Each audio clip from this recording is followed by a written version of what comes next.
সুপ্রিয় দর্শক, ভাইরাল কিছু রাজনৈতিক তোড়পাড় বক্তব্য, চলুন শুরু করা যাক।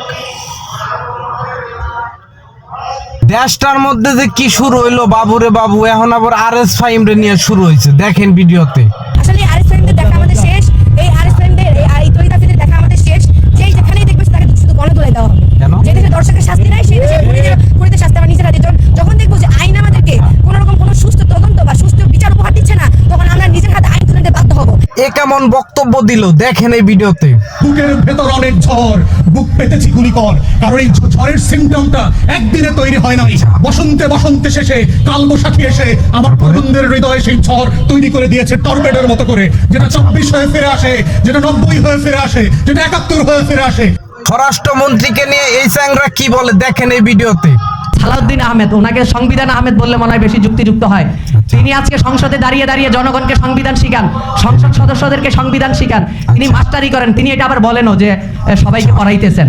তো স্যার, আপনি দয়া করে মাস্টারি করতে করতে তো সময় পান না, একটু আপনার দলের 31 দফাটা একটু পড়ে দেখিয়েন। আওয়ামী লীগের আফা কি বলে দেখেন এই ভিডিওতে। মনে প্রাণে ধারণ করি বঙ্গবন্ধুর আদর্শ এবং নৈতিকতাকে। আমি বিশ্বাস করি এদেশের জনগণ এবং জনগণের সম্পদ আওয়ামী লীগের কাছেই নিরাপদ। তাই আমি সকল বিপদে আপদে আওয়ামী লীগের সাথে থাকার প্রতিজ্ঞা করছি। জয় বাংলা, জয় বঙ্গবন্ধু।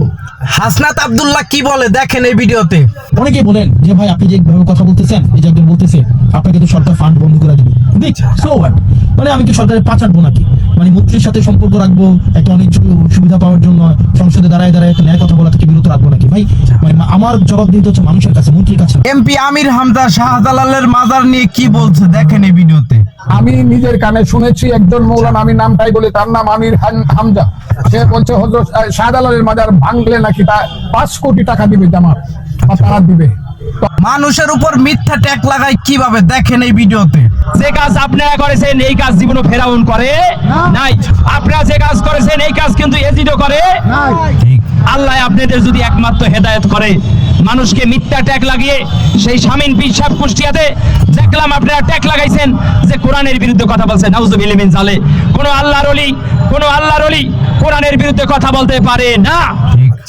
মুসলমানের অধপতন কোথা থেকে শুরু হইলো দেখেন এই ভিডিওতে। মুসলমান সেজদা ভুলে গেছে। তোমার কাবা কি জেনেভা? তোমার কাবা কি সুইজারল্যান্ড, লন্ডন? তাহলে মুসলমান তো কাবা ভুলে গেছে। ঠিক। মুসলমান সেজদা ভুলে গেছে। ঠিক। সেজদা দিব কাকে? আল্লাহকে। সেজদা মানে কি? আল্লাহর আনুগত্য করা। এই আল্লাহর আনুগত্য করার নামই হচ্ছে লা ইলাহা ইল্লাল্লাহ। হিজবুত তাওহীদ এই কথাটাই বলছে। যারা দেশের মাটি নিয়ে ব্যবসা করে তাদেরকে কি বললো দেখেন এই ভিডিওতে। পার্টি কাটার সাথে জড়িত হন, দল থেকে স্থায়ীভাবে বহিষ্কার হবেন। আমি পরিষ্কার বলে দিচ্ছি, আজকে আমার কাছে যে তথ্য আছে, আমি তথ্য যখন জানবো যে এই সমস্ত ব্যক্তিরা এই সমস্ত সরকার বিরোধী বা আমাদের দলের ভাবমূর্তি বিরোধী কর্মকাণ্ডে জড়িত আছেন, তাদের বিরুদ্ধে আমি ন্যূনতম কোনো কালক্ষেপণ করবো না, সরাসরি তাদেরকে দল থেকে বহিষ্কার করা হবে।